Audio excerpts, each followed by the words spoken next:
Très content de vous retrouver, frères et sœurs. Et j'aimerais vraiment bénir le Seigneur pour la grâce qu'il nous accorde. La vie chrétienne est une vie de joie. La vie chrétienne est une vie de fête. Est-ce que quelqu'un est dans la joie? Oui. J'ai rien entendu. Est-ce que quelqu'un est dans la joie? Merci Seigneur. Et ça sera comme ça tous les jours au ciel. Il n'y aura pas de répit. C'est vrai que les soucis de cette vie nous accablent, mais nous devons résister. La Bible dit, résistez au diable et il s'enfuira. Nous avons reçu la capacité de résister. Amen. Nous allons continuer dans la parole de Dieu. Dans ce que nous avons commencé, je vais faire un récapitulatif pour les personnes peut-être qui sont là pour la première fois ou bien pour les personnes qui n'étaient pas là depuis quelques semaines. Je vais être gentil. Amen. Alors, récapitulatif. Nous avons commencé ce mois avec un thème qui est très très important. Et j'aimerais, frères et sœurs, vous le rappeler. Le thème de l'Église est vraiment le thème central. Si notre Seigneur Jésus est venu sur la terre, c'est pour bâtir son Église. C'est pour se former un peuple, une nation sainte, comme il est écrit dans l'épître de Pierre. Alors, rapidement, la dernière fois, nous avons parlé de « Je bâtirai mon Église ». C'était le thème central de ce mois. « Je bâtirai mon Église ». Et pour aller vite fait, nous avons dit que Jésus a toujours été celui-là même qui est la personne centrale de l'Évangile. Et dans l'Ancien Testament, on peut voir qu'il y avait une église dans le désert. Et nous avons parlé de Moïse qui était l'image de Christ afin de conduire le peuple de Dieu. Qui s'en souvient? Qui s'en souvient? Yes. Nous avons parlé de Moïse et nous avons dit que Moïse a été chez Pharaon, il a été en Égypte, mais après, ne vous laissez pas distraire s'il vous plaît, restez avec moi, d'accord? Restez avec moi, ne vous inquiétez pas. Restez avec moi. Est-ce qu'on est ensemble? Amen. Gloire à Dieu. Alors, nous avons dit que Moïse était le personnage qui était le type de Christ dans l'Ancien Testament. Et donc, il conduisait le peuple de Dieu. Et nous avons dit que l'Église, c'était quoi? On avait donné les mots en grec. Si vous vous en souvenez, on avait dit, ça veut dire ecclésia. Et ecclésia, ça veut dire ceux qui sont sortis hors d'eux. Sortis hors d'eux. Appelés. Nous avons été appelés. Donc, pour entendre la voix du bon berger, il faut d'abord qu'il crie ton nom, il faut qu'il t'appelle. Et nous avons été appelés à sortir du monde des ténèbres, à sortir du royaume du diable. La Bible dit que nous avons été transformés, dans l'épître aux Colossiens, nous avons été transportés dans le royaume du Fils de Dieu. Amen. Donc nous sommes maintenant une nouvelle créature en Christ. Et nous avons dit que l'Église aussi, c'est pas simplement le fait d'être appelé, sorti du royaume, mais c'est aussi être des personnes qui faisons quoi? Qui faisons ensemble ce qu'on appelle koinonia. Je vois que Jonathan, il est en train de rigoler. Il m'a mis quelque chose.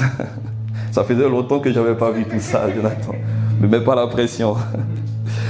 Gloire à Dieu. L'Église est appelée à koinonia. Donc, si nous avons, Dieu a tant aimé le monde qu'il a donné son Fils. Donc, l'amour est d'abord quelque chose de vertical et après, il est aussi horizontal, n'est-ce pas? Et c'est ce qui fait la croix. Donc, la croix, elle est verticale, elle est horizontale. Jésus est venu, il a démontré son amour pour le Père. Il a dit, le Père m'aime. Et lui aussi, il a dit, je vous aime. N'est-ce pas? Donc, nous sommes aussi appelés à aimer les personnes avec qui nous sommes. C'est-à-dire, le frère qui est là, la sœur qui est là, nous sommes appelés à nous aimer les uns les autres. La Bible dit quoi? C'est par l'amour que vous avez les uns pour les autres qu'on saura que vous êtes mes disciple. Donc il n'y a pas de discipolat sans amour. Tu ne peux pas dire que tu es un chrétien et tu mets le thème central de l'amour à côté. Ce n'est pas possible. Tout part de l'amour. Tout disparaîtra, la parole dit. Mais l'amour va demeurer éternellement. Donc, voici un peu pour le résumé de ce que nous avons vu dans la première partie. Nous avons parlé bien évidemment de l'amour agapé. Et nous avons dit que l'amour de Dieu a été déversé dans notre cœur. On ne peut pas vivre une vie chrétienne sans avoir reçu l'amour en personne. Donc Dieu, dans son œuvre, il a fait quelque chose d'extraordinaire. Il a déversé son amour dans notre cœur par le Saint-Esprit. C'est un fait. C'est quelque chose qui est accompli. Que tu le veuilles ou pas, à moins que tu ne l'aies pas vraiment reçu. Mais sinon, si tu es né de nouveau, tu as l'amour de Dieu en toi. Et tu dois être conduit par son amour. Et la semaine dernière, nous avons parlé de la construction de la fondation. Nous avons parlé de la construction de la fondation de l'Église. On a pris pour exemple différents matériaux. On a parlé de ce qu'on appelle le bois. On a parlé du fer qui représentait le clou, c'est bien ça. Et nous avons parlé aussi du rocher, l'endroit où le Seigneur Jésus a été mis sur la croix, Golgotha, le lieu du crâne. C'est une colline. Et nous avons dit que la croix est le pilier, est le fondement de la vie chrétienne. Il n'y a pas de vie chrétienne sans la croix. Et chacun d'entre nous doit avoir la révélation de cette croix-là.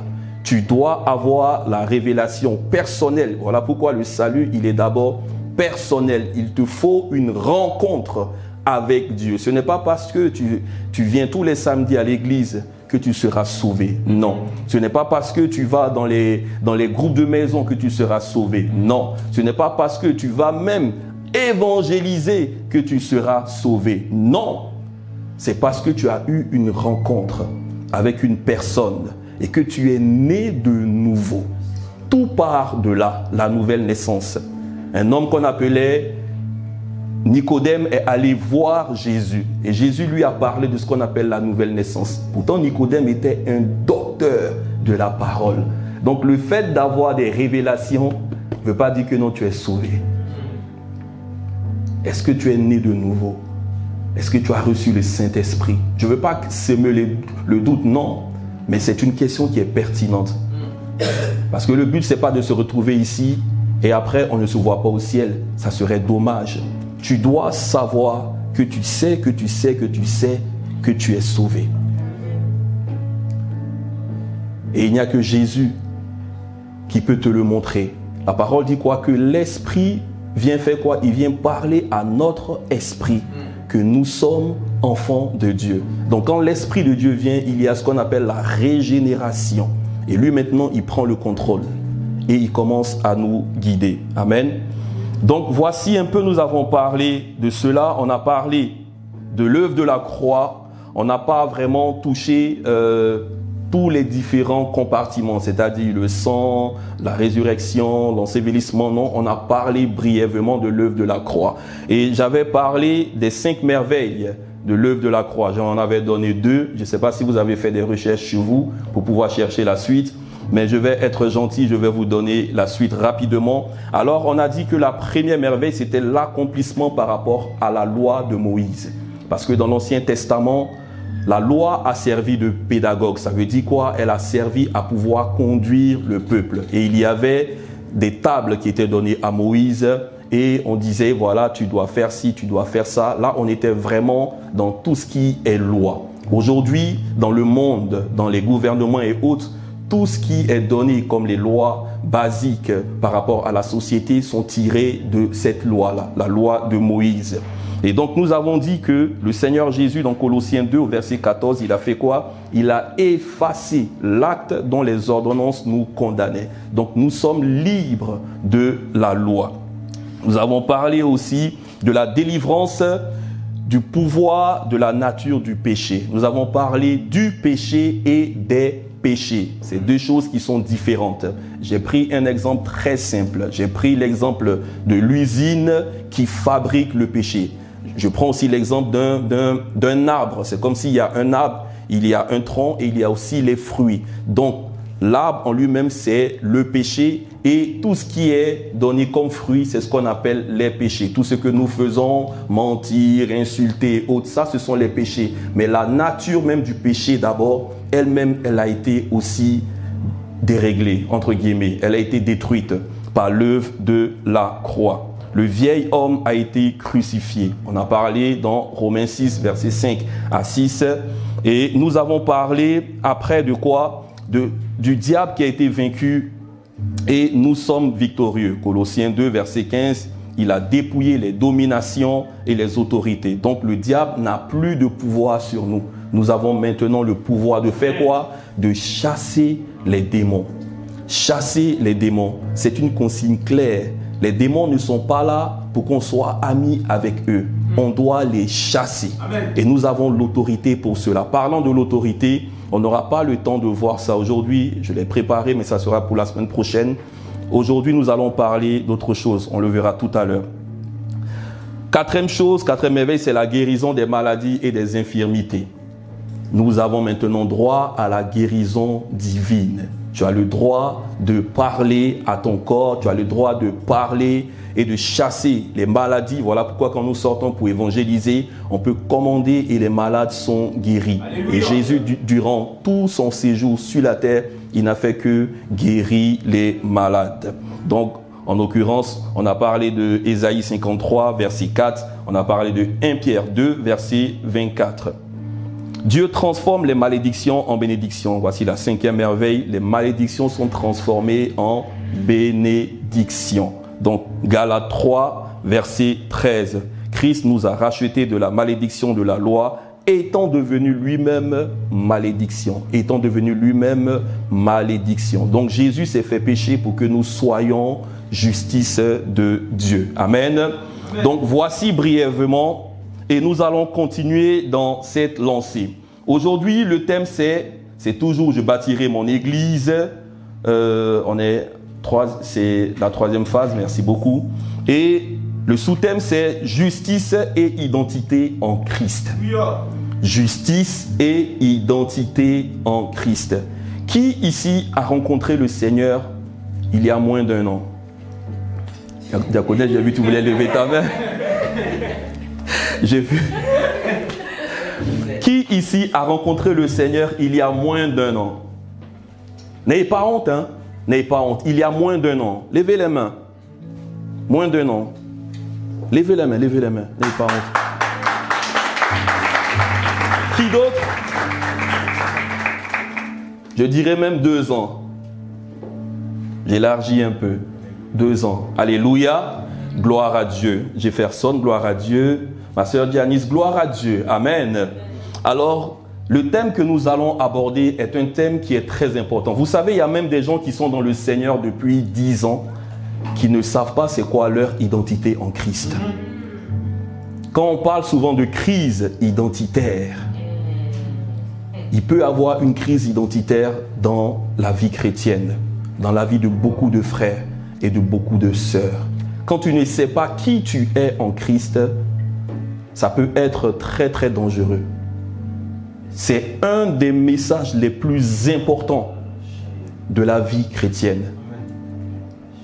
Et l'œuvre de la croix nous a donné une identité. Il y a quelque chose qui a été fait quand Jésus est mort à la croix et qu'il est ressuscité. Quelque chose s'est passé. Nous avons reçu un nouveau nom. Quand un enfant il naît, généralement, les parents, ils font quoi? Ils vont aller à la mairie, ils vont aller, je ne sais pas, là où on fait en tout cas tout ce qui est pièces et autres. Et on va donner un nom à l'enfant. Quand l'enfant naît, peut-être les parents tout de suite, ils vont faire quoi? Ils vont choisir de l'appeler, oui, il s'appelle tel, il s'appelle tel. C'est très bien. Mais après, dans le registre de la ville, l'enfant doit être déclaré. Et c'est comme ça que dans le monde spirituel aussi, nous devons être aussi déclarés. Et Jésus a déclaré chacun d'entre nous. Qui croit ici qu'il a été déclaré? C'est parce que j'ai dit cela que tu sais que maintenant tu es déclaré. Sinon avant tu ne savais pas que tu avais un nom. Donc nous sommes, je le dis souvent, la vie chrétienne, il n'y a rien de naturel qui n'ait d'abord été physique. Il n'y a rien de nouveau sous le soleil. Tout ce que nous vivons, tout vient de cette parole. La Bible, la Bible, la Bible, la Bible, la Bible. Il y a tout ce que nous désirons dans cette parole. Nous avons tout pleinement en Christ. Je regardais, ça me fait penser à un truc, je regardais avant-hier, je crois, avec ma femme, un documentaire sportif. C'est bizarre, on se dit, ah mais pasteur, il ne regarde pas les trucs de Dieu, pas les prêches, il regarde des documentaires sportifs. Mais je le disais tantôt, Dieu est partout. Dieu est partout. Si tu veux voir Dieu partout, tu vas le voir partout. Dieu parle. Et nous regardions un documentaire sur un basketteur très très célèbre. Bon, je ne vais pas lui faire de la pub. Hein. Voilà. Il est aux États-Unis, même s'il ne me connaît pas, c'est pas grave. Je sais que Jésus me connaît. Et je vais donner quand même quelques descriptifs. Quand je dis Chicago, quand je dis cheveux teints de partout, partout, partout, les anciens connaissent. Les anciens connaissent, non? Ok, regardez-le en secret, on en parle tout à l'heure. Donc, on nous parlait en fait de la vie de ce basketteur. Il était très très célèbre, très très réputé dans le domaine du basket, mais aussi voilà par ses sorties vraiment de foufou, entre guillemets. Et on a regardé, mais au début c'était un peu... On était là, on regardait, mais après en fait ça a commencé à parler à ma femme et moi. Et on a vu comment il a sombré, comment il est descendu en fait. Et on se disait, waouh, avec tout ce qu'on appelle ce côté famous, comment on dit ça? Célébrité, merci. De fame, voilà. Célébrité, tout cet argent, cette publicité qu'il avait partout. On le voyait, il faisait des choses vraiment extraordinaires dans le monde. Et on le voit plus tard, il n'a même plus de contact avec ses enfants, plus de contact avec sa mère. En fait, il est tombé, mais de manière vraiment lamentable. Et j'ai dit à ma femme, j'ai dit, waouh, toute ma prière pour lui, c'est qu'il rencontre Jésus avant de quitter cette terre. Et en fait, ça nous a fait prendre conscience de ce que le matériel, les choses de ce monde ne peuvent pas nous donner la joie. Et quand on a bien observé, en regardant ce documentaire, on a vu que ce basketteur, en fait, il avait une crise identitaire. Il ne savait pas qui il était. Et il a dit quelque chose, il a dit, il ne sait pas comment faire pour être père. Il a eu son premier enfant, il se dit non, je ne sais pas comment faire pour être père. Parce qu'il était perdu. Il était perdu dans ce monde. Le monde lui faisait croire certaines choses. Les gens lui faisaient croire certaines choses. Et il s'est retrouvé dans tout ce truc et il a complètement vacillé. Alors tout ça pour dire quoi? Pour dire que avoir une identité en Christ, être chrétien, c'est la plus belle chose qui ne puisse nous arriver. Rien ne pourra remplacer l'amour de Dieu pour une personne. Rien dans ce monde. Aucune célébrité, aucun compte en banque, aucune voiture, aucune maison. Rien ne peut remplacer l'amour de Dieu pour toi. Si quelque chose a commencé à prendre place dans ton cœur, au-delà de l'amour de Jésus-Christ, commence à tout de suite reprendre ton esprit et à revenir à l'amour de Dieu. Ne laisse rien voler cette place. Et c'est quand souvent on est en train de se retrouver dans des trucs bizarres et qu'on se souvient de Dieu. Non, il doit toujours être en premier. Il doit toujours avoir la première place. Si tu as commencé avec lui, Continue de lui demander la grâce de terminer avec lui. Mais ne t'attends pas à le voir à la fin si tu n'as pas commencé avec lui. Il y a toujours un moment où il va t'appeler, où il va te faire comprendre qu'il est là pour toi. Et c'est à nous de prendre la décision, véritablement, surtout dans ces temps de la fin. Ne nous laissons pas distraire, frères et sœurs. Ne nous laissons pas distraire par rapport à tout ce qui se passe dans le monde. Voilà pourquoi quand je regarde même les infos par moment, mais je regarde, voilà. Parce que si tu veux regarder tout ce que le monde dit en fait, ben, tu vas te dire, mais attends, qu'est-ce que je fais sur la terre? Vous voyez souvent les gens qui vont pour se suicider et autres, mais parce qu'ils se disent, ben, je n'ai aucune issue. Nous avons la plus belle issue, la plus belle opportunité, le plus beau deal qui nous a été donné un jour, celui de rencontrer Jésus-Christ. La Bible dit que si Dieu nous a donné son Fils, son unique, la plénitude de son amour, qu'est-ce qu'il ne nous donnerait pas avec?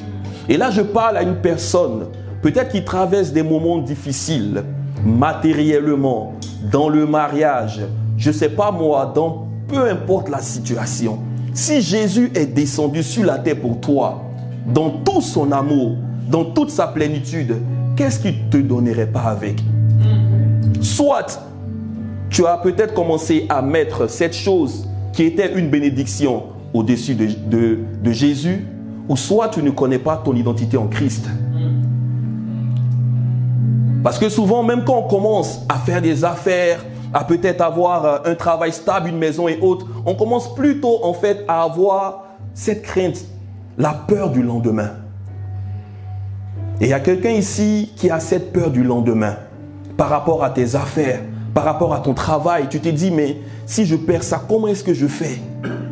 Mais tu as oublié quelque chose. L'Éternel est mon soutien. Il est le rocher de ma vie. Pourquoi as-tu peur? Si tu es appuyé sur le rocher, pourquoi as-tu peur? David était un roi qui avait des choses extraordinaires, qui avait un palais. Et un jour, il vient, il trouve que dans son village, ils ont tout pris.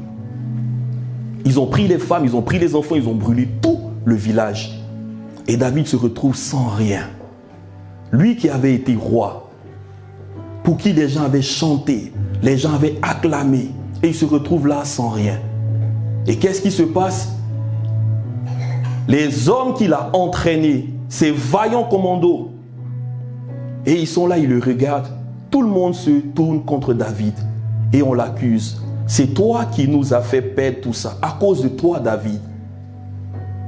David est seul face à son destin. Même les gens qu'il a aimés, pour qui il a tout donné, ils se retournent contre lui. Les frères peuvent se tourner contre toi. Les hommes peuvent se tourner contre toi. Mais n'oublie jamais que l'Éternel doit toujours être ton appui. Amen. La Bible est un livre qui est vrai. Les frères de Joseph, ils se sont tournés contre lui. Donc souvent même, là où on a plus confiance, c'est là où les gens peuvent se tourner contre nous. Il n'y a rien de nouveau sous le soleil. On doit juste être préparé. Être préparé pour le combat à venir. Demandez la grâce, Seigneur, s'il te plaît, fortifie-moi. Parce qu'il y aura des temps où tu vas passer par des choses et tu vas te dire, mais je ne comprends pas. Pourquoi est-ce que ça m'arrive à moi? Et même l'endroit où j'ai trouvé refuge, à l'église. Non, l'église, c'est pas là en vrai ton refuge. Ton refuge, c'est d'abord une personne. Alléluia. Parce que l'église, c'est comme une maison où on se retrouve. Imagine toi-même des frères qui ont peut-être le même père, la même mère. Ils se font les guerres souvent. Pourquoi pas à l'église? L'église est perfectionnée en Christ. Sinon, on sait tous que on n'est pas parfait. Donc, il peut arriver des choses. Et là, je suis en train en même temps de donner, pour ceux qui ont des oreilles pour entendre, d'entendre. Mais c'est prophétique ce que je dis. Ne te décourage pas de l'église parce que quelqu'un t'a fait mal quelque part. Ne te décourage pas de venir à l'église parce qu'un frère ou bien une sœur a fait ci, a fait ça. Sinon, tu vas rater de grandes choses dans ta vie. Ne dis pas, oui, je connais Jésus, c'est lui la tête, je connais le Saint-Esprit et c'est fini. Non, ne passe pas à côté d'une si grande bénédiction. Tu as une destinée merveilleuse. Dieu va te faire passer par des choses. Il y a des choses que Dieu permet pour élargir l'attente, pour travailler notre cœur. Les épreuves, elles sont faites pour être vécues. Des choses que Dieu permet. Dieu éprouve, la parole le dit. Mais pourquoi tu ne veux pas être éprouvé? Ne deviens pas chrétien. Retourne dans le monde. Mais là-bas, c'est pire, mon frère. Et souvent, les gens critiquent. Ah oui, même les gens du monde, ils sont mieux que les gens de l'église. Quoi? Est-ce que tu sais que ça, c'est du blasphème? C'est comme si tu dis à Dieu que ce que lui, il a déclaré, juste, béni, toi, tu trouves que c'est pas bien. Donc, Dieu s'est pas fait son travail. Mais pourquoi toi, tu n'es pas mort alors à la croix pour l'église? Frères et sœurs, restons sensibles. Ne mélangeons pas les choses dans ces temps de la fin. Ne mélangeons pas les choses. Si tu ne veux pas prendre part, ne prends pas part. Et tais-toi simplement. Garde-toi, reste dans ton coin. Mais ne rentre pas dans les choses qui vont t'attirer des malédictions gratuitement. Soyons sages et marchons dans ce que Jésus a pour nous. Amen. Amen. Ça, c'était mon introduction. Je vais aller rapidement maintenant. Je ne sais pas pourquoi il m'a fait passer par là. Matthieu 16, verset 16. Et nous commençons. Matthieu 16, verset 16. Rapidement.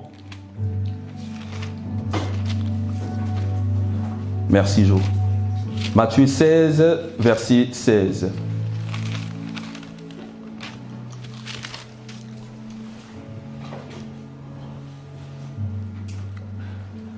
Simon-Pierre répondit, « Tu es le Christ, le Fils du Dieu vivant. » Jésus, reprenant la parole, lui dit, « Tu es heureux, Simon, fils de Jonas, car ce ne sont pas la chair et le sang qui t'ont révélé cela, mais c'est mon Père qui est dans les cieux. Et moi, je te dis que tu es Pierre, et que sur ce roc, je bâtirai mon église.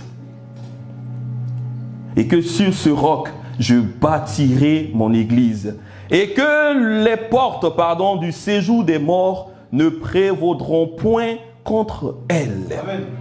Je te donnerai les clés du royaume des cieux. Ce que tu lieras sur la terre sera lié dans les cieux, et ce que tu délieras sur la terre sera délié dans les cieux. Aujourd'hui, on va un peu descendre sur les clés qui nous sont données.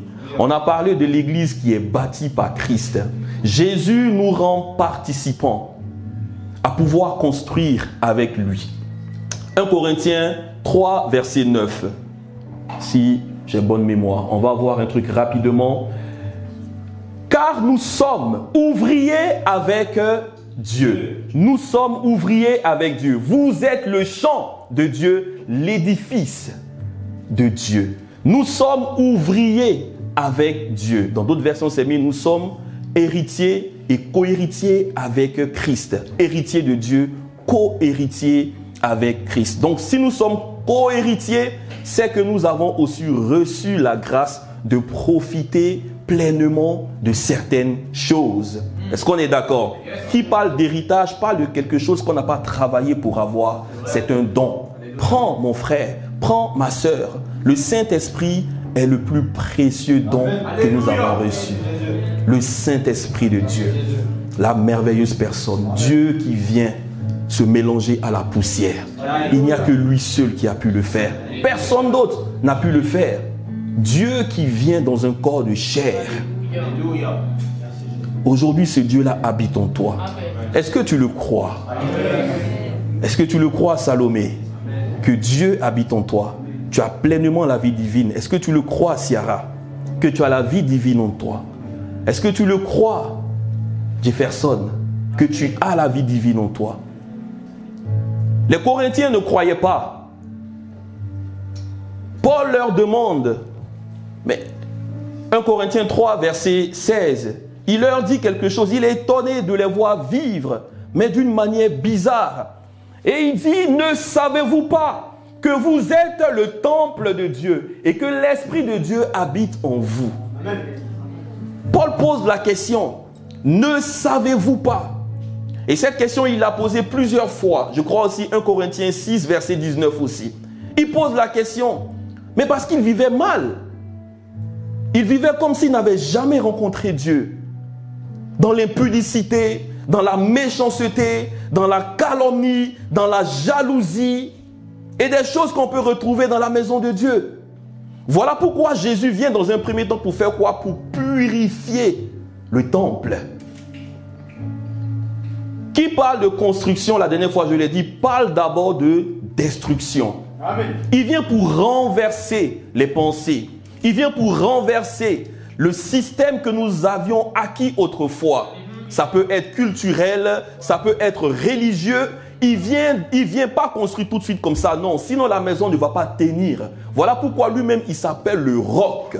Et il vient planter la croix. Il dit que celui qui veut me suivre, qu'il fasse quoi? Qu'il porte sa croix et qu'il me suive. Donc chacun a sa petite croix qu'il doit porter. Tu as ta croix à porter. Jésus vient d'abord pour détruire. Et très souvent, on ne veut pas qu'il détruise. On veut simplement le prendre pour l'ajouter à ce que nous avions autrefois. Non! Dieu est pur. Dieu est saint.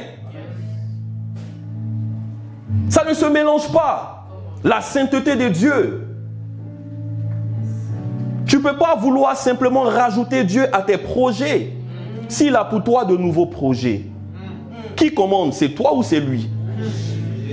Même s'il t'a donné une position, même s'il t'a donné une identité nouvelle, il t'a justifié, mais c'est lui qui prend la place. Il sait mieux ce qui est bon pour toi que toi-même tu ne le sais. Il sait mieux ce qui est bon pour toi. Mais très souvent, on veut, comme les disciples dans la barque, ils sont allés devant Pierre. C'est moi, le grand commando de la mer, les hautes mers, je maîtrise. Je suis le pilote par excellence. Et les gars, préparez le filet. On va pêcher à 3 h du matin. Jésus dit, mais toi, tu n'as rien compris en fait, mon gars. J'ai dit, suis-moi. Je ferai de toi pêcheur d'hommes. Donc, écoute, toi, tu pêches les poissons, moi, je pêche les hommes. Tu veux toujours continuer à pêcher les poissons. Pourtant, Jésus t'appelle à être pêcheur d'hommes. Tout ce que Jésus a fait a un rapport avec les âmes. Pas avec ce que tu fais pour le matériel, pour les choses. Non. Les choses, il donne. Les choses, il nous les donne pour pouvoir faire avancer. C'est des choses qu'il nous met. C'est comme quelqu'un qui veut aller faire un travail. On lui donne les outils nécessaires. Mais s'il n'a pas reçu l'enseignement de Jésus, s'il n'a pas reçu les cours nécessaires, comment est-ce qu'il va faire cela? Le royaume, c'est d'abord la justice, la joie, il a dit. En fait, il ne faut pas qu'on s'encombre de beaucoup de choses. Tu n'es pas sur la terre pour courir après les choses. Tu es en train de rater l'essentiel. Tu es là pour une destinée. Amen. Tu es là pour transformer des vies. Est-ce qu'il y a un transformateur de vie ici? Oui. Tu es là pour transformer des vies. Tu es là pour construire des vies. Mais pour cela, tu dois toi-même d'abord te laisser construire par le Saint-Esprit et par la parole de Dieu. Si toi-même tu n'es pas construit, comment tu vas aller conduire les gens? Tu veux être pasteur, tu veux être berger, tu veux, oui, c'est moi, tu veux avoir les panels, tu veux avoir, oui, ça et ça. Est-ce que toi-même tu es construit d'abord? On ne donne que ce qu'on a. Si ton cœur n'est pas pur, tu vas donner de l'impureté. On ne donne que ce qu'on a. Être là, c'est pas quelque chose où on se lève tous les matins pour venir être là, mon frère. C'est avec crainte et tremblement. Je le dis tous les jours. Mais Dieu nous prépare. Dieu nous prépare. Il y a encore de grandes choses à venir pour chacun d'entre nous, mais moi y compris. Mais Dieu est en train de nous préparer. Laisse-toi aller dans le processus de Dieu. Ne sois pas pressé. Dans le monde, on dit trop pressé arrive tard. Et c'est vrai. Laisse-toi préparer. Pourquoi tu veux passer par un autre processus autre que ce que Jésus lui-même, il a fait? Jésus qui est Dieu, il vient sur la terre pendant 30 ans. Il est là comme si de rien n'était. Silence radio. Il est travaillé. Il va travailler. On dit, ah ben oui, c'est pas le fils de Joseph. Même ses frères, il le traite bizarrement. Ses propres frères. Laisse-les te traiter bizarrement. Laisse-les t'appeler comme ils veulent. C'est pas ça le problème. Mais quand tu sais qui tu es, toutes ces choses ne te disent rien. Tu es focalisé. Tu gardes le regard fixe sur l'essentiel. 1 Pierre 1, verset 10 à 12, rapidement. 1 Pierre 1, verset 10 à 12. Les prophètes qui ont prophétisé touchant la grâce qui vous était autrefois, réservée, ont fait de ce salut l'objet de leur recherche et de leur investigation. Verset 11. Voulant sonder l'époque et les circonstances marquées par l'Esprit de Christ qui était en eux et qui attestait d'avance les souffrances de Christ et la gloire dont elles seraient suivies. Verset 12. Il leur fut révélé que ce n'était pas à eux-mêmes, mais pour vous qu'ils étaient les dispensateurs de ces choses que vous ont annoncé maintenant ceux qui vous ont prêché l'évangile par le Saint-Esprit envoyé du ciel et dans lesquels les anges désirent plonger leur regard. Cette époque que nous vivons, dis avec moi, c'est mon époque. C'est mon époque.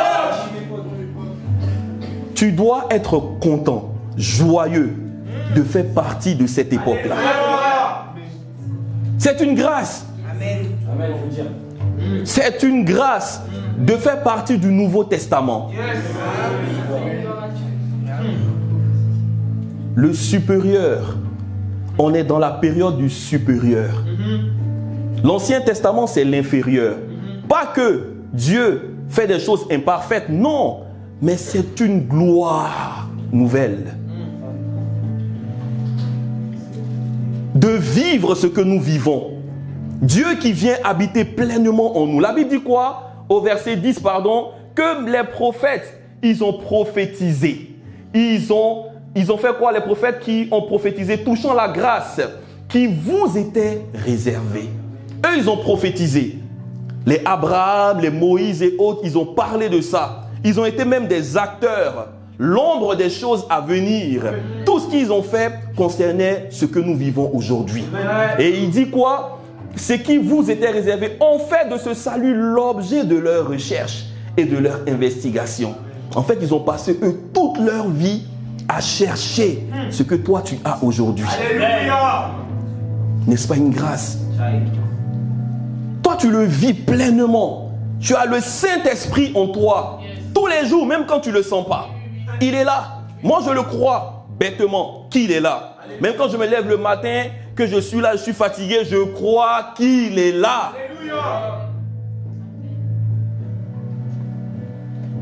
Mais pour cela, tu dois avoir l'assurance.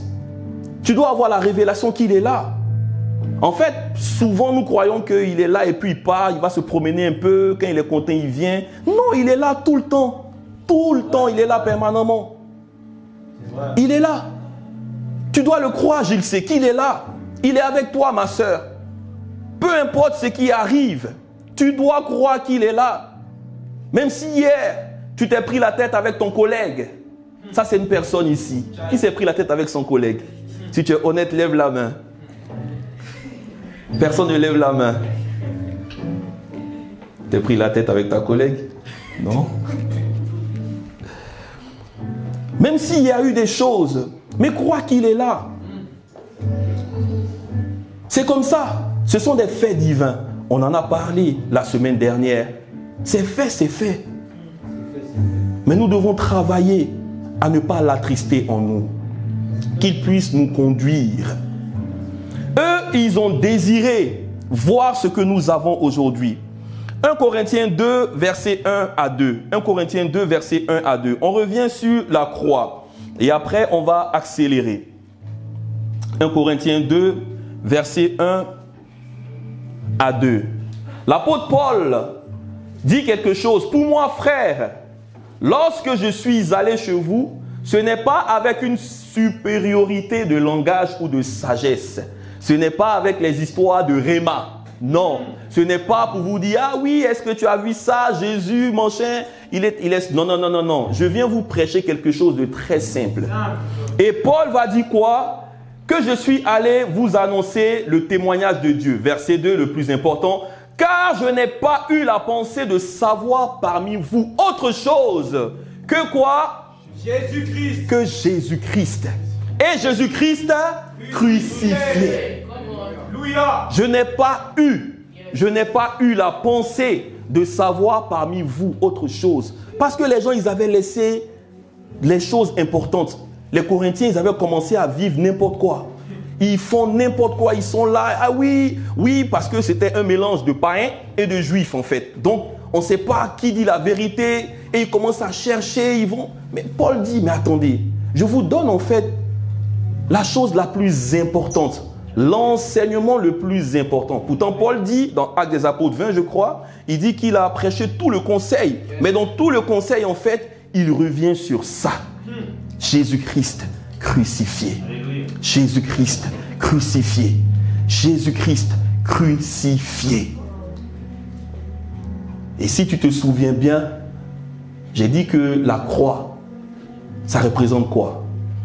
Ça représente la volonté d'un père et la volonté soumise aussi d'un fils.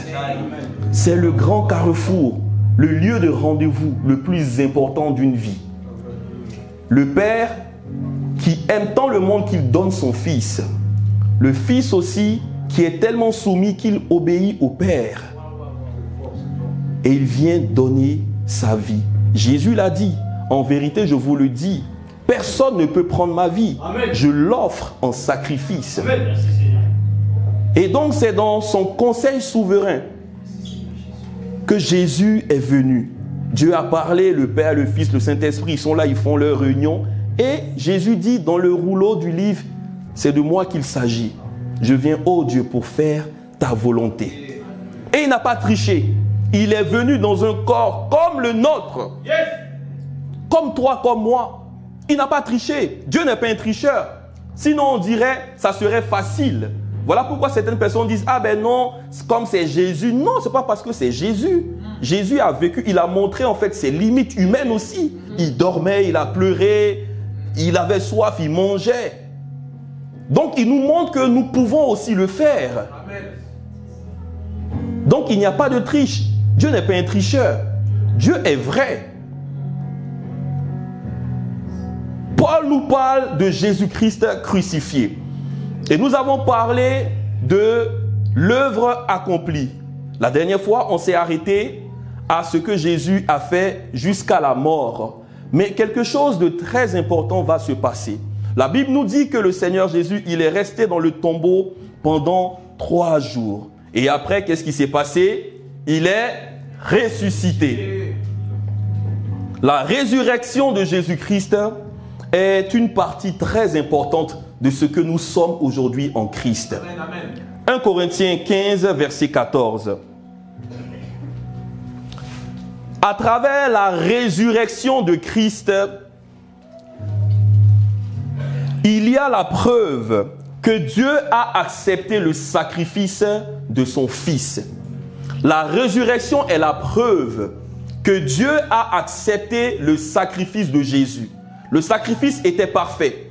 Et donc il est dit quoi? Et si Christ n'est pas ressuscité, notre prédication est donc vaine. Et votre foi aussi est vaine.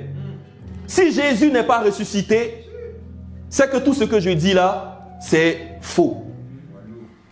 L'évangile qu'on prêche est faux. Tout part de la résurrection. La croix, oui, mais après, il faut que Dieu atteste. Le sacrifice a été donné maintenant. Il faut le Père pour valider. Bon, je ne vais pas rentrer dans les doctrines. Sinon, ce que Jésus a fait est tellement grand. Tellement grand. Quand nous lisons dans Apocalypse, on dit quoi? Il est mort. Et il est allé faire quoi? Il est allé chercher la...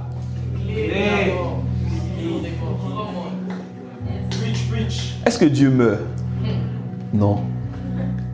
Donc, il se donne la mort expressément par l'œuvre de la croix et il va. Parce qu'il devait aller dans un lieu pour aller chercher la clé de notre liberté que le diable avait. Et pendant les 3 jours là, c'était ça le plus grand combat. Au-delà même de tout ce qu'on peut dire, guerre mondiale et autres, tout ça, ça c'était le plus grand combat de l'histoire de l'humanité. Parce que Jésus arrive saint, sans reproche. Il n'y a rien en lui. On ne peut pas l'accuser. Le diable ne peut rien dire. Le diable s'appelle l'accusateur des frères. Il regarde, Jésus dit, mais gars, vous avez laissé venir quelqu'un, un intrus. Lui là, c'est pas comme les autres qui sont en haut là. Eux, on peut dire, ils ont menti, ils ont volé, ils ont fait des choses. Mais lui, il sort d'où? Le Fils de Dieu est là, en personne. Oui, la mort, je suis là. Ceux-là, laisse-les en paix. Moi, je viens chercher la clé. Ce sont mes petits frères et ils m'attendent. On doit aller faire des choses importantes. Donne-moi la clé. Il prend la clé, il revient le 3e jour et il sort. Il dit, les gars, je suis là. Il va trouver Pierre qui est découragé, qui a même fui depuis longtemps, en train de peut-être, mais il cherchait encore. Hé, André, où sont mes filets là? Mon cher, Jésus est parti, hein, moi je vais à la pêche, c'est mieux. Parce que les gars là, ils ont commencé à nous poursuivre ici là. Il retrouve les gars, il dit, mais qu'est-ce que vous faites? Il est apparu à 500 personnes environ pour montrer qu'il est là, dans sa sainteté. Et quand les gars étaient là, d'autres voulaient le toucher, tout ça. Il regarde, il dit, mais attends. Et après, Marie de Magdala, elle arrive. Et les anges sont là. Et puis ils disent, ah ben, mais où il est? Rabouni. Amen. Jésus est là. Il va voir les frères. La première femme qui va courir pour aller annoncer la bonne nouvelle. Qu'est-ce que tu fais, femme? Évangéliser, ce n'est pas que pour les hommes.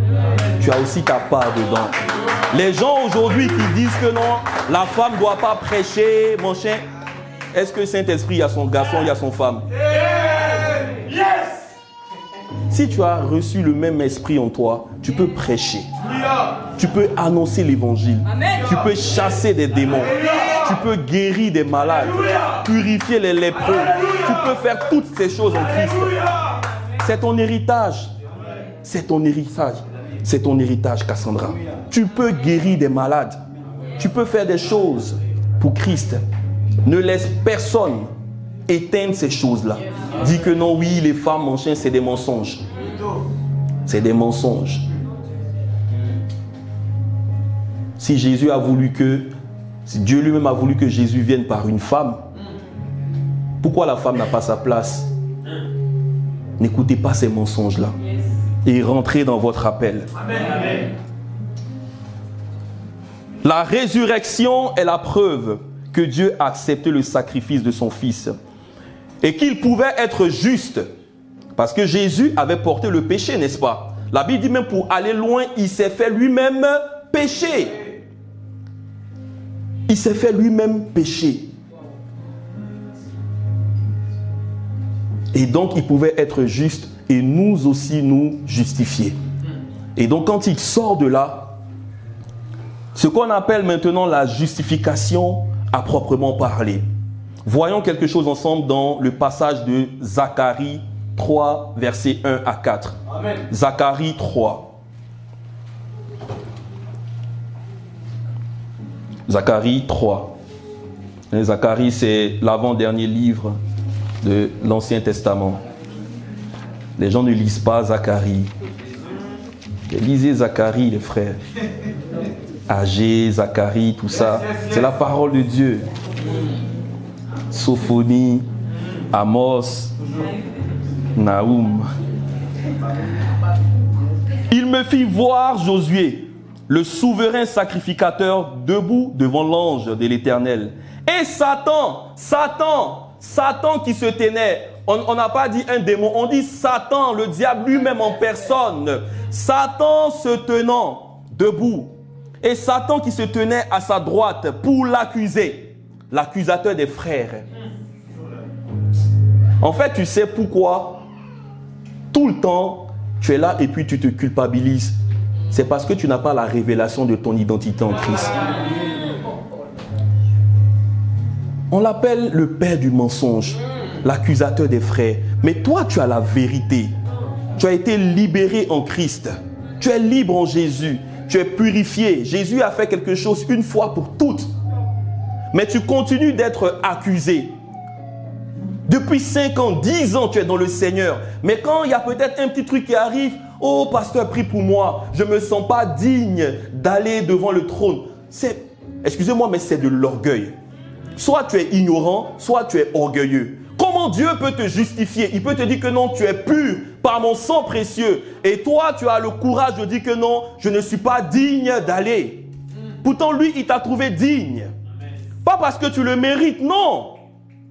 Mais ce n'est pas grâce. Nous sommes son ouvrage. Ce n'est pas la grâce. La foi en Jésus. Et quand souvent les gens viennent me dire, ah ben non, je ne me sens pas digne, je me sens pas... Comment ça tu ne te sens pas digne? C'est que tu ne sais pas qui tu es. L'héritier, s'il n'est pas conscient de son héritage, il va être sous des tuteurs. Maintenant, en tant que tuteur, pasteur et autres, on te dit maintenant ce qui est écrit dans la parole, ce n'est pas inventé. C'est pour la liberté qu'on a été affranchi. Quand tu as la révélation, tu es libre. Personne ne pourra dire que non, il va vivre sans faire un truc un jour. Ce n'est pas possible. Ce n'est pas possible. Est-ce que si tu sors d'ici, tu ne vas plus jamais pécher? Qui est sûr que s'il sort d'ici, il ne va plus jamais pécher? Est-ce que c'est parce que tu vas faire des choses bien que tu ne vas pas pécher? Non. Mais c'est parce que tu es conscient qu'il y a une personne qui t'a justifié une fois pour toutes. Voilà pourquoi tu es appelé saint. Hébreux 10, 10. Yes. Nous sommes sanctifiés par lui. Restons sur Zacharie 3. Il dit, l'Éternel dit à Satan, que l'Éternel te réprime, Satan, que l'Éternel te réprime, lui qui a choisi Jérusalem. N'est-ce pas là un tison arraché du feu? Or, Josué était couvert de vêtements sales et il se tenait debout devant l'ange. L'ange, prenant la parole, dit à ceux qui étaient devant lui, ôtez-lui ses vêtements sales. Puis il dit à Josué, vois, je t'enlève ton iniquité et je te revais d'habits de fête. Habits de fête. Tu as reçu des vêtements royaux. Ça fait penser à qui? Au fils prodigue. Dieu te donne des vêtements de fête, des vêtements royaux. Mais toi tu dis non Seigneur, je ne suis pas digne de porter ça. C'est que tu es orgueilleux. Ou bien soit tu n'as pas encore la révélation de la justice en Christ, et de ton identité. C'est un fait. Tu n'as plus à te culpabiliser, Christ. Parce que comme il a dit ici à Josué, j'ai enlevé les vêtements sales et je te donne un vêtement nouveau. Le vêtement sale, ce n'est pas l'habit que tu as porté. Non, c'est quelque chose qui a été fait spirituellement. Du moment où tu as dit Jésus, je te reçois dans mon cœur, tu es mon Seigneur, tu es conscient que tu commences une nouvelle marche avec lui, c'est fini. Il le fait pour toi. Et le diable ne va pas venir enlever ton habit pour dire ah ben non, Jésus t'a blagué, allez, remets l'autre vêtement. Non. Personne ne peut te retirer cela. Il n'y a plus de condamnation pour ceux qui sont en Jésus. Nous sommes libres en Christ. Libres. Ça ne veut pas dire que non, ça te donne le droit d'aller pécher. Attention. Aujourd'hui, il y a des gens qui donnent des paroles démoniaques. Les doctrines de démons. 1 Timothée 4 en parle. Doctrine de démons. Il va dire, Là où le péché a abondé, la grâce surabonde. Donc moi, je vais aller faire beaucoup de péchés et la grâce va surabonder. C'est des doctrines de démons. Et comme la parole dit, oui, le juste tombe, 7 fois il se relève, mais je suis tombé déjà une fois avec la fille. Mais il reste peut-être 6 fois encore. Et je tombe. Seigneur, je retombe et je me relève.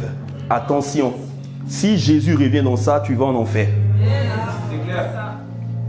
C'est pour la liberté que nous avons été affranchis. Et la loi de l'esprit de vie. Le Saint-Esprit vient avec une nouvelle loi qui est maintenant celle-là par laquelle nous devons marcher. C'est elle qui nous donne la ligne conductrice. Voilà pourquoi on doit être en communion avec lui. Amen. Si vous n'avez pas de bonne relation, toi et le Saint-Esprit, ben, il sera triste. Quelqu'un qui est triste, en fait, il ne te parle pas. Il est en toi, c'est vrai, il est là. C'est comme vous êtes marié et puis ta femme, elle est triste. Elle ne te parle pas. Elle est là. Il n'y a rien de plus qui fait mal que ça. Pour les gens qui sont en couple, on sait de quoi on parle. Quand tu parles et puis oui, c'est vrai.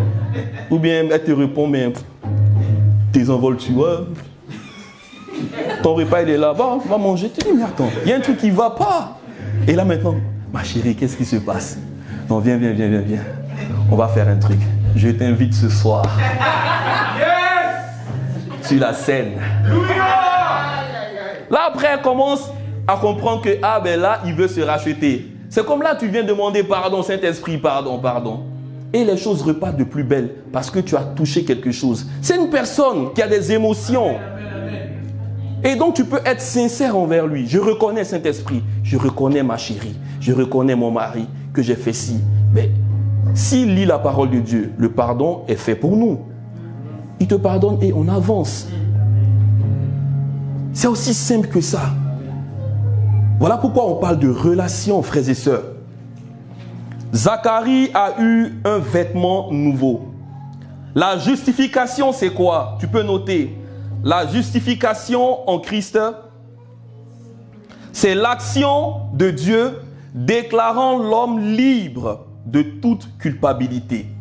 Et il est acceptable pour lui.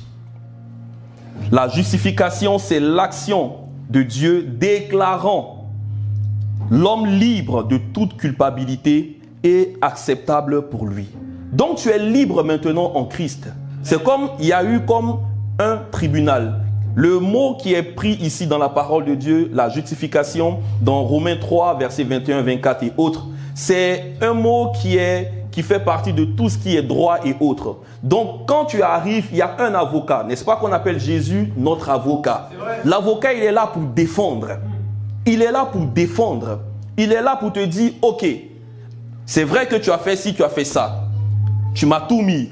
Surtout, ne mens pas. Dis-moi tout ce que tu as fait. Il te le note. Les avocats du monde, ils peuvent échouer. Mais notre avocat, qui n'échoue jamais, il s'appelle Jésus. En fait, la Bible dit quoi dans Apocalypse? Nous partons en vainqueur pour vaincre. Tu es déjà victorieux. Rentre dans la victoire. Célèbre le Seigneur Jésus. Fête avec lui, loue-le, dis-lui merci. Quand tu sens que ça ne va pas trop, le Saint-Esprit n'est pas trop content, répands-toi, tu te relèves, tu continues ta marche. Qui pourra nous accuser? Romains 8, tout ça c'est dedans, frères et sœurs. Ce sont des choses basiques. Mais si on n'a pas cette révélation, mais on ne lit pas la Bible. Tu ne lis pas la parole de Dieu.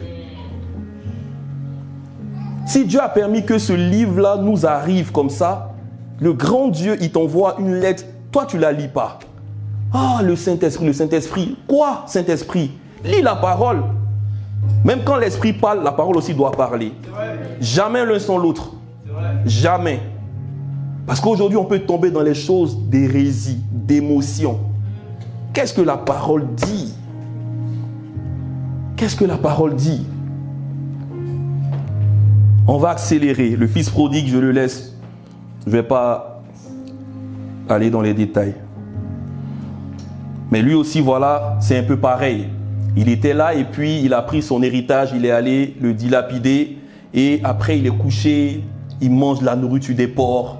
Il s'est dit, mais attends, un sursaut, un éveil de conscience. Mais mon père, en fait, il a tout. Qu'est-ce que je fais ici, dans cette boue, dans cette saleté, en train de manger des choses du monde? Je retourne chez moi. La Bible dit quoi? Il s'est levé et il est retourné chez lui. Et il partait même avec crainte. Mais pendant qu'il partait, le Père même était déjà là. Romains 5, verset 8. Christ nous a aimés même quand nous étions encore pécheurs. Le Père l'attendait. Il court pour aller vers le Père même court pour venir vers lui. Tout ça, ce sont des réalités, frères et sœurs. C'est vrai.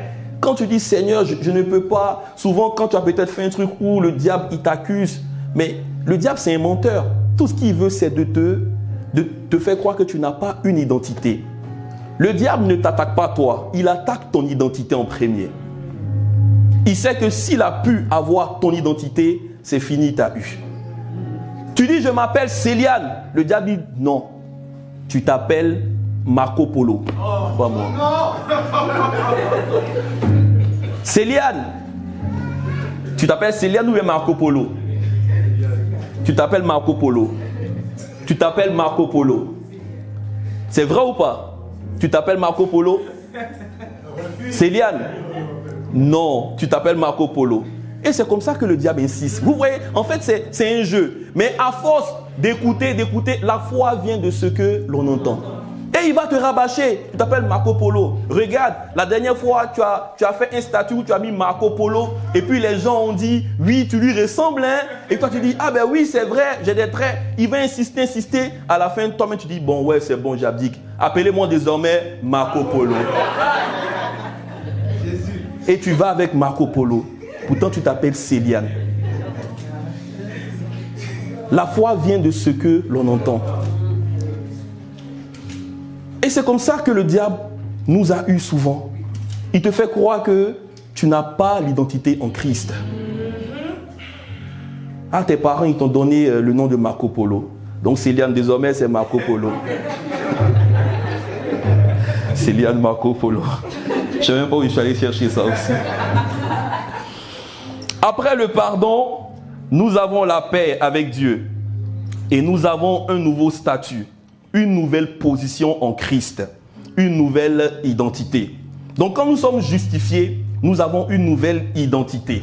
Identité, on va aller rapidement. Éphésiens 2, versets 4 à 6. Un passage très important. Éphésiens 2, versets 4 à 6. Éphésiens 2. Est-ce que ça va pour tout le monde? Gloire à Dieu. Je vais même peut-être remonter parce que j'aime bien le début en fait. Ça nous parle en fait de qui nous étions autrefois avant d'être en Christ. Il est dit, vous étiez morts par vos offenses. Verset 1, pardon. Éphésiens 2, verset 1. Vous étiez morts par vos offenses et par vos péchés, dans lesquels vous marchiez autrefois selon le train de ce monde, selon le prince de la puissance de l'air et de l'esprit qui agit maintenant dans les fils de la rébellion. Nous tous, il s'inclut lui-même maintenant, nous tous, même le grand Paul, il s'inclut, nous tous, nous étions, il dit quoi? Nous tous, nous étions de leur nombre. Et nous vivions autrefois selon les convoitises de notre chair, accomplissant les volontés de la chair et de nos pensées. Et nous étions par nature des enfants de colère comme les autres. Donc, être pécheur, c'est pas parce que tu as fait quelque chose. C'est parce que quelqu'un a déjà fait, qu'on appelle Adam, que toi, automatiquement, tu es pécheur. Donc, c'est une nature. Souvent on dit, ah, les bébés ils sont innocents. Ben, quand tu vois ton bébé, il arrive 14 ans, 15 ans. Mais, bébé, t'es plus bébé ou pas? Papa il parle, tu n'écoutes plus? Ah bon? Mais c'est vrai que c'est la nature adamique qui commence à prendre place. Voilà pourquoi l'enfant, on doit même commencer, dès qu'il est bébé, à lui parler. Tu peux même parler quand le bébé il est dans le ventre, tu peux lui parler. Il y a des bébés, ils entendent. Des mamans qui sont allées, des témoignages comme ça, plein. Elle va, le bébé, il veut faire des caprices, il ne veut pas sortir, il est là, il veut faire qu'on fasse péridurale et autres. On dit, parle. Parle à ton bébé. Et il vient. Ce week-end, on a eu un témoignage comme ça, magnifique. Ils entendent. Donc, on a le pouvoir de parler. Mais, verset 4, j'aime le mais. Mais Dieu qui est riche en quoi? En miséricorde. Dieu qui est riche. Quand tu lis de tels passages, tu dois te lever puis être dans la joie. Mais Dieu qui est riche, c'est des passages de délivrance. Les épîtres sont des passages de délivrance. Je vous le dis en vérité. Quand je lisais ces choses pour la première fois, j'ai dit, mais Seigneur, qu'est-ce que je faisais? Je partais prier parce que j'ai peut-être même regardé une soeur qui passait ou bien frère, je prends 3 jours de jeûne. Et il y a des gens qui font ça ici. Parce que tu as regardé ou bien tes yeux sont tombés là où il ne fallait pas. Oh Seigneur, je suis pécheur, je vais prendre 3 jours de jeûne. Pensez, quitte. Non, tout est accompli. Alléluia. Le sang de Jésus est là pour toi. Père, je reconnais que mes yeux sont tombés dessus. Ce n'était pas volontaire. Même si après tu as peut-être regardé encore. Pour certains, regardent encore. Hey. Et après tu dis, Seigneur, pardon. Tu te réponds. Seigneur, je reconnais. J'assume. Il faut assumer avec Dieu. Mais tu es un bon Père. Je ne veux plus refaire ça. Aide-moi, Seigneur. Ton sang me lave. Il me purifie. Je suis juste devant ta face. Tu te relèves, tu continues ton chemin. Mais Dieu qui est riche en miséricorde, à cause du grand amour dont il nous a aimés. À cause du grand amour. Ce n'est pas petit amour, hein. C'est grand amour. Amour de oui, je t'aime ma soeur, je t'aime mon frère, t'es ma belle-fille, c'est petit amour. Grand amour, grand amour. Dieu a tant aimé le monde, tant aimé. Qui peut me... Je sais pas moi. Qui peut venir me dire, oui mon chien, cette confiance, cette assurance, qui pourra les condamner? La Bible dit. Qui peut venir avec des paroles pour dire oui mon chien? Personne. Parce que je sais où je suis arrêté. Je sais sur qui je m'appuie. Je sais son amour pour moi.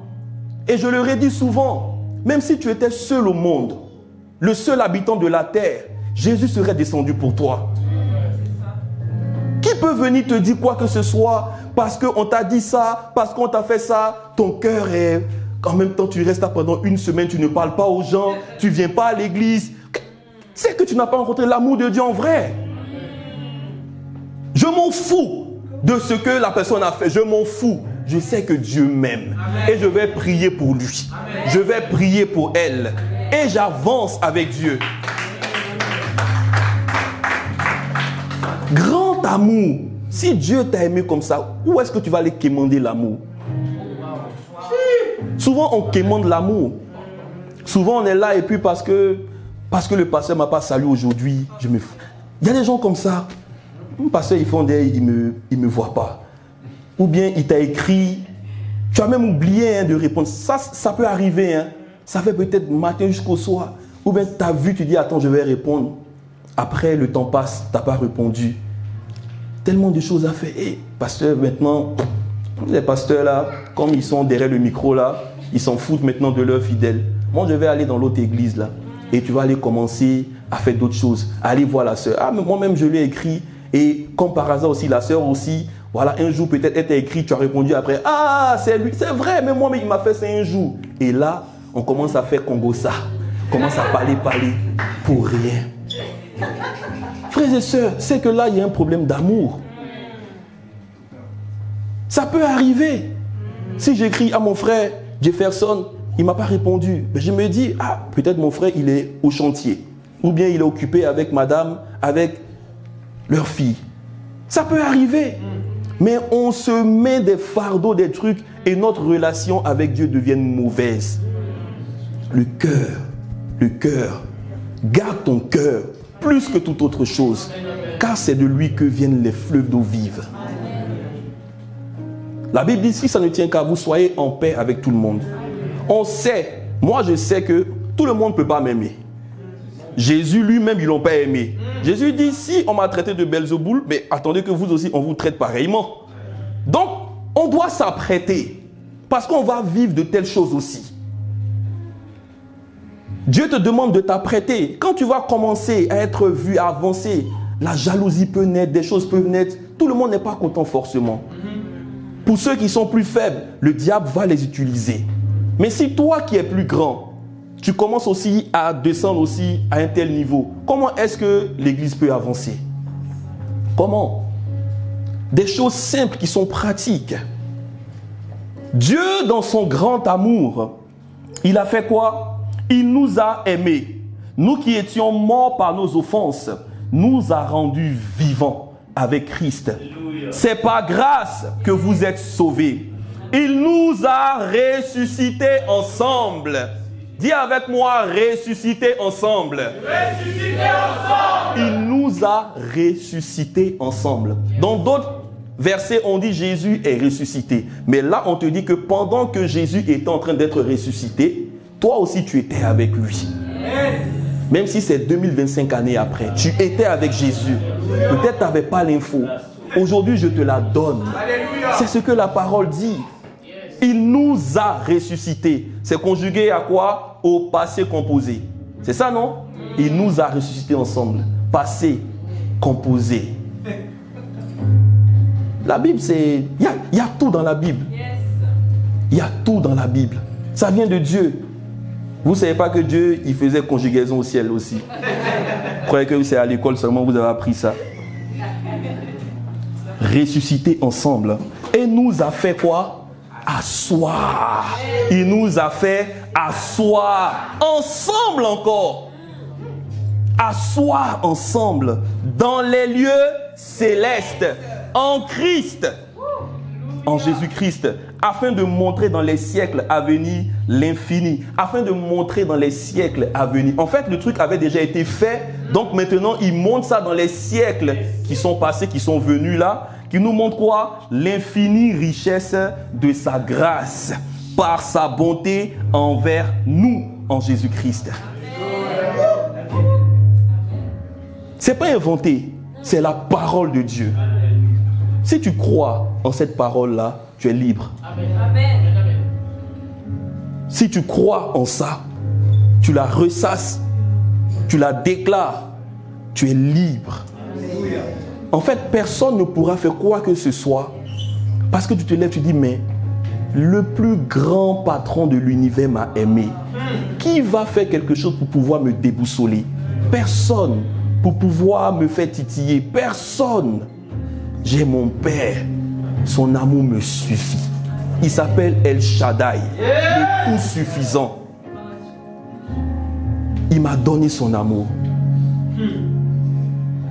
L'identité en Christ. L'identité part de la révélation que tu as de l'amour que le Père a pour toi.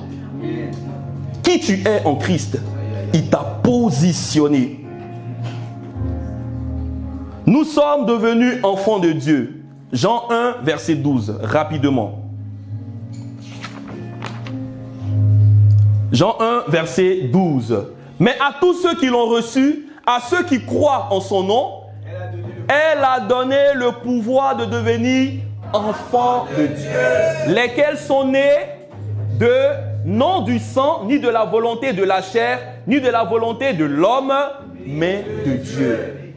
Je suis né de Dieu. Je suis victorieux. Je suis né.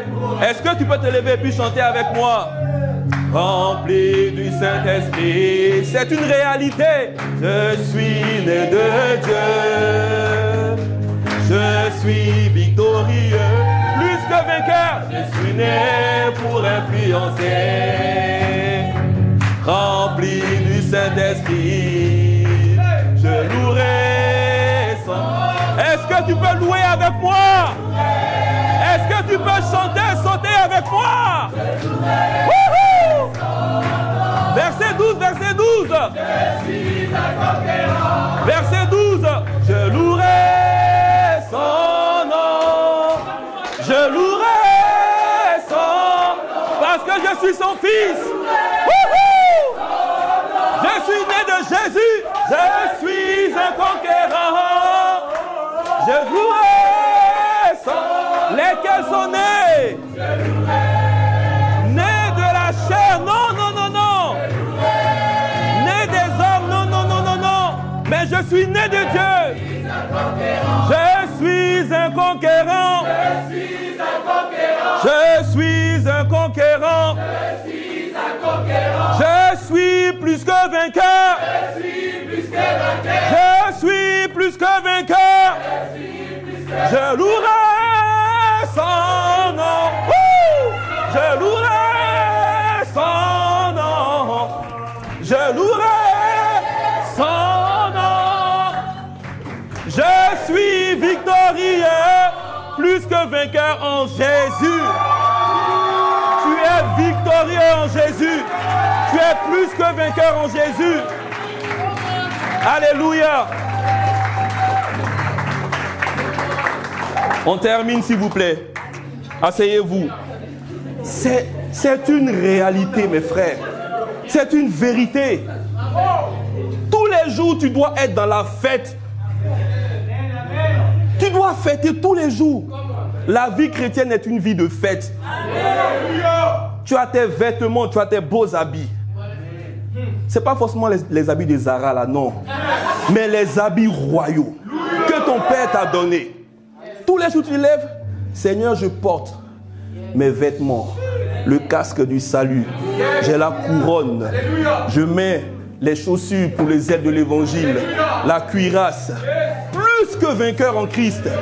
Je me lève et puis je mets une bonne louange et je chante et je danse. Je m'en fous de la voix, je m'en fous des pas de danse. Je danse comme David. C'est ça la vie en Christ. C'est pas que des émotions, c'est une réalité. Et pendant que tu chantes, tu loues, le diable se dit, mais le gars là, comment je peux la voir encore? J'ai tout essayé, mais ils s'en foutent. Passons à autre chose. Et toi, tu avances aussi. Tu dis, demain, viens encore, tu vas voir. Là même, je vais faire triplement. On doit avoir l'assurance, frères et sœurs. Notre identité en Christ. Notre identité en Christ. Personne ne peut te l'enlever. Tu es enfant de Dieu. Tu es né de Dieu. Romains 8, verset 17. Nous sommes héritiers. Romains 8, verset 17. Nous sommes héritiers. Tantôt, je le disais tout à l'heure, le diable attaque notre identité. Il a dit quoi? Or, si nous sommes enfants, nous sommes aussi héritiers. Nous sommes aussi héritiers. Il met 2 points. Héritiers de Dieu et co-héritiers de Christ. Si toutefois nous souffrons avec lui, afin d'être glorifiés avec lui. Donc la souffrance que tu traverses aujourd'hui, c'est pour être glorifié. Il n'y a pas de gloire sans souffrance. Il n'y a pas de gloire sans souffrance. Le moment que tu traverses, c'est difficile, oui c'est vrai, mais c'est pour la gloire de Christ. Plus la gloire à laquelle tu as appelé est grande, plus aussi il y aura des tribulations, des souffrances. Jésus nous l'a promis. Mais c'est lui qui va nous faire passer. Il dit, même dans la vallée de l'ombre de la mort, je suis avec toi. Dans la vallée, ce n'est pas fait pour s'asseoir, tu te lèves et puis tu marches. Tu marches, tu avances. Oui, c'est vrai, c'est difficile, mais je crois en cette parole qui a été donnée pour moi. Et tu loues le Seigneur. Paul et Silas, ils sont pris. Et ils sont quelque part là, on les a fouettés, chicotés, 40 coups moins 1. Peut-être même l'autre est assis, il regarde, il dit, ah, moi ils m'ont tapé sur le dos. L'autre dit, mon pied, ça me fait... Il dit, mon gars, il n'y a pas une solution là? Il dit, mais on doit louer, non? Parce que la louange aussi, c'est puissant, hein? Et les gars se lèvent, ils commencent à louer. La Bible dit que les prisons, les fondements ont été ébranlés. La louange est puissante. Ça démotive le diable. Il dit, mais le gars, en fait, il n'est pas normal, lui. Il chante même dans les douleurs. C'est ce qu'on doit lui montrer. Mais pas pleurnicher sur notre sort. Oui, oh pasteur, j'ai fait le mauvais rêve la nuit, prie pour moi, prie pour moi. Ma sœur, non. Lève-toi, tu envoies le feu. Et tu loues le Seigneur. Nous sommes héritiers. Hébreux 10, verset 10. Rapidement, rapidement. Et on termine. Hébreux 10, verset 10. Chaud. C'est en vertu de cette volonté que nous sommes sanctifiés par l'offrande du corps de Jésus-Christ. Une fois pour toutes. Quel sacrifice encore tu vas aller faire? Il y a même des gens qui demandent aux gens de faire des sacrifices. Il faut prendre une chèvre ou bien prendre du sel, va verser quelque part. Va prendre tel truc, tu fais, si tu fais ça, prends un poulet, tu vas aller. Quel sacrifice Jésus n'a pas accompli que toi tu vas accomplir? Ça s'appelle de la sorcellerie.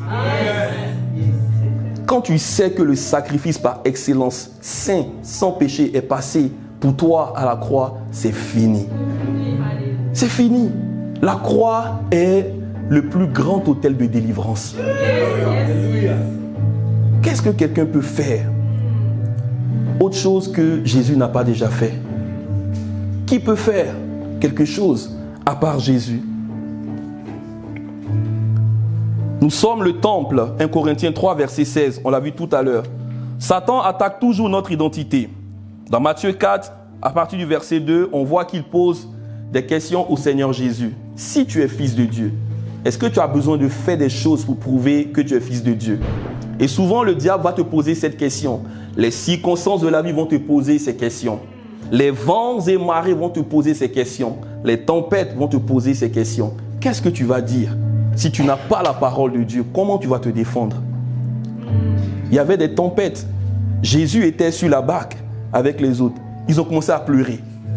Il est resté avec eux pendant des années. Il dit, ah ben, Seigneur Jésus, on est en train de couler, le vent, la tempête. Il dit, mais parlez. Il a parlé. Il dit, mais qui est celui-ci à qui vent et marée obéissent? Les circonstances ne doivent pas te faire peur. Les problèmes ne doivent pas te faire peur. Les montagnes ne doivent pas te faire peur. Cette situation familiale ne doit pas t'effrayer. Tu dois prier. Tu dois parler la parole de Dieu. Parce que tu as le pouvoir, tu as l'autorité. Je ne vais pas rentrer dans mon message d'autorité. Je le garde pour la semaine prochaine. Un homme qu'on appelait Gédéon, Dieu lui apparaît. Et Dieu lui dit, vaillant héros. Et il va répondre après. Juge 6, verset 12. Juge 6, verset 12. Après, on termine avec Moïse. Juge 6, verset 12. Juge 6, verset 12. Dieu apparaît et il dit, vaillant héros. Et le gars va commencer à bégayer. Ah ben Dieu, moi, je ne suis pas un vaillant. L'ange de l'Éternel lui a apparu et lui dit, l'Éternel est avec toi, vaillant héros. Ça, c'est ton identité. Qui l'a dit ici? C'est Dieu, hein? L'ange de l'Éternel. Quand tu vois dans la Bible l'ange de l'Éternel, dis-toi que c'est Jésus qui est là. Et il te donne un nom. Et verset 13, il va dire quoi? Gédéon lui dit, ah mon Seigneur, si l'Éternel est avec nous, pourquoi toutes ces choses nous sont-elles arrivées? Il va commencer à murmurer. Les murmures tout le temps. Pourquoi si, pourquoi ça? Si Dieu existe, pourquoi le monde souffre? Pourquoi ces maladies? Seigneur, pourquoi moi? Ça, c'est toujours souvent la question des Seigneur, pourquoi moi? Pourquoi pas toi? Ça va être qui? Non, mais si tu ne veux pas, Dieu peut donner à une autre personne, hein, qui va traverser ça avec lui. Mais la gloire qu'il voulait te donner, tu ne vas plus l'avoir. Il ne va plus te la donner. Tu ne veux pas souffrir, mais tu veux être béni. Jésus, il a d'abord souffert avant d'être élevé. Mais toi, tu veux être élevé. Ça peut être le contraire, hein, parce que celui qui veut se lever, il va être abaissé. Satan, Ésaïe 14, il a dit, moi je monterai, je me lèverai. Il a été abaissé. Jésus dit, j'ai vu Satan tomber. Donc c'est à toi de choisir. Soit tu passes par le processus normal, ou bien si tu veux griller les feux, ben tu tomberas. Parce qu'il y aura un accident devant, c'est sûr. Tu auras manqué des classes. Tu auras manqué des classes. Et verset 14, il dit quoi? Il dit, l'Éternel se tourna vers lui et dit, Va avec cette force. Il te donne la force pour aller au combat. Il ne dit pas, oui, je vais te libérer. Non, il dit, va avec la force. Tu as la force que tu as et délivre Israël de la main de Madian. N'est-ce pas moi qui t'envoie? Va avec la force et va au combat pour le peuple. Tout à l'heure, je l'ai dit, tout ce que Dieu nous demande de faire a un rapport avec les âmes. Tu es une source de bénédiction. Ne cours pas après la bénédiction. Cherche à être une source. Vois-toi comme une source. Dieu va se charger de toi. Mais quand tu veux toujours dire, ah ouais, Dieu, j'ai pas, tu réfléchis, tu ne feras jamais rien. Parce que tu te mets toi-même des limites. Tu te mets des barrières. Je suis une source. Et tu vas avec ça. On laisse Saül aussi qui avait dit, moi je suis benjamite, mon chien, tout ça. Cas de Moïse rapidement. Hébreux 11, verset 24. Moïse a refusé une identité. Hébreux 11, verset 24. La Bible nous dit quelque chose de très important. Voilà pourquoi je disais tout à l'heure que l'identité, elle s'acquiert par révélation. Et on termine avec ça. C'est par la foi que Moïse... Qu'est-ce qui fait rire? Elle va dire le passé, elle a dit ça au moins 3 fois maintenant. Seigneur, aide-moi.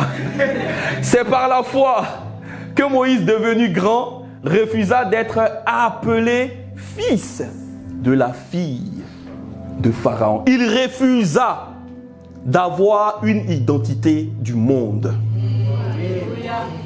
Moïse a refusé d'être appelé. Il a refusé d'avoir les honneurs du monde. Et qu'est-ce qui se passe? Verset 25. Aimant mieux être maltraité avec le peuple de Dieu, que d'avoir pour un temps la jouissance du péché. Aimant être maltraité avec le peuple de Dieu. Quand tu viens à l'église, l'église c'est le peuple de Dieu. Tout ce qui se passe, même les petites prises de tête et autres, c'est avec le peuple de Dieu. J'accepte parce que je suis dans ma maison. Et quand mes frères font ci, ils font ça, ça me travaille aussi. Ça me challenge dans ma foi. C'est là que Dieu nous fait grandir. C'est à l'église que Dieu nous fait grandir. On ne grandit pas dehors. Regarde, un enfant qui grandit dehors, il devient quoi? Il devient autre chose après. Mais un enfant qui grandit dans un foyer, peu importe les difficultés, on sait qu'il a grandi dans un foyer. Il a la notion de père, de mère et autres, tout ça. Mais quand il grandit dehors, en fait, il devient autre chose après. Il y a quelque chose qui lui manque. Tout à l'heure, je parlais du basketteur. Il avait tout ce qu'il voulait. Même dehors, tu peux tout avoir. Des amis, aller boire, faire de ceci, cela, aller dans les Airbnb, manger, pizza et autres. Mais il y a quelque chose qui va te manquer. À un moment donné, c'est la maison de Dieu. Verset 26. Regardons l'opprobre de Christ comme une richesse, plus grande que les trésors de l'Égypte, car il avait les yeux fixés sur la rémunération. Amen, amen. C'est fort. Dieu rémunère. Celui qui souffre pour Christ, il sera rémunéré. Toutes tes semences, Dieu prévoit quelque chose pour toi. De plus grand, au-delà même de tes espérances. Tu ne peux pas sacrifier ta vie, jeune sœur. Prends ton temps pour venir servir à l'église. Amen. Et tu vas croire que Dieu ne va rien te donner. Reste patiente, reste fidèle, ne te détourne pas. Il réserve quelque chose de grand pour toi. Fais-lui confiance. Fais-lui confiance. Fais confiance à Dieu. N'oublie pas qu'il est avec toi. Moïse a refusé tous les honneurs du monde. Dans Actes des Apôtres 7, on voit quelque chose qui est important. Acte 7, verset 22, pardon. Il est dit, Moïse fut instruit dans toute la sagesse des Égyptiens et il était puissant en parole et en œuvre. Donc le même Moïse qui a refusé, il avait déjà eu quelque chose, il avait une éducation. Parce que Moïse a été envoyé quand il était un bébé. Donc il avait été élevé dans le palais de Pharaon. La fille de Pharaon l'avait pris, il avait tous les honneurs. Mais quand il rencontre Dieu, Exode 3, la Bible nous dit quoi? Moïse, Dieu l'appelle, il va commencer à bégayer. Ah ben Seigneur, moi j'ai pas la langue facile. Pourtant ici, on nous dit que quoi? Que Moïse avait la sagesse et il était puissant en parole et en œuvre. Donc quand Dieu te rencontre en fait, qu'est-ce qui se passe? Il va te montrer que les choses que tu as apprises dans le monde, ce n'est pas ça qui compte avec moi. Ce n'est pas tes talents mondains qui comptent avec moi. Souvent, on peut dire à quelqu'un qui vient à l'église, il va dire, ah ben moi j'étais musicien à l'église, donc je sais jouer des trucs tout et tout. D'accord, tu as joué dans les cabarets ou tout ça. Ça ne veut pas dire que quand tu viens à l'église et puis en même temps tu es au piano. Non, on peut te dire peut-être faut être au cleaning, faut être, je ne sais pas moi, à la sono. Et ça ne va pas plaire souvent aux gens. Dieu va nous tester. Dieu teste. Et il nous dit aussi de tester. Ce n'est pas moi qui le dis, c'est la parole. Dans l'épître de Timothée, si tu as lu ça, parce que c'est les livres qui ont été donnés pour le mois, n'est-ce pas? Si tu as lu, tu vas voir que non, c'est vrai. Donc Dieu teste, il éprouve. Donc pour voir ta fidélité, ben, tu vas passer par des tests avec Dieu et aussi dans l'église.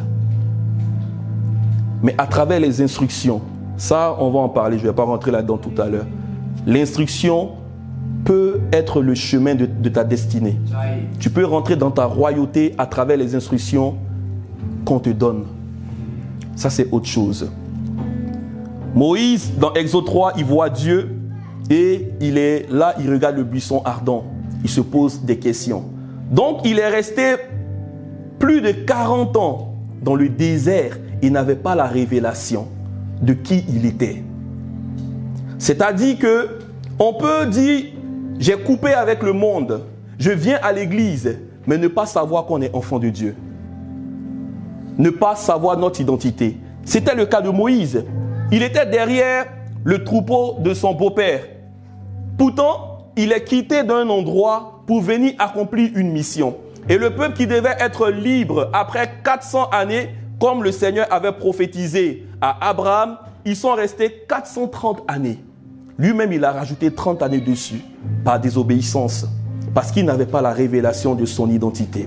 Et Dieu a dû passer par des signes. Il lui a dit, voilà, prends le bâton, jette-le. Il voit le bâton devient serpent. Il dit, mets ta main là, je te donne un cœur nouveau. Tout ça, ça a des significations. Après, il dit, allez, vas-y, prenez l'agneau, faites le sacrifice. Donc Dieu va faire plein de choses, plein de signes qu'il va lui donner. Et c'est là que Moïse aura confiance pour aller libérer le peuple. Alléluia. On va s'arrêter là pour aujourd'hui. Est-ce qu'on peut se lever? Amen. Et merci Seigneur. Toute la gloire pour toi Jésus.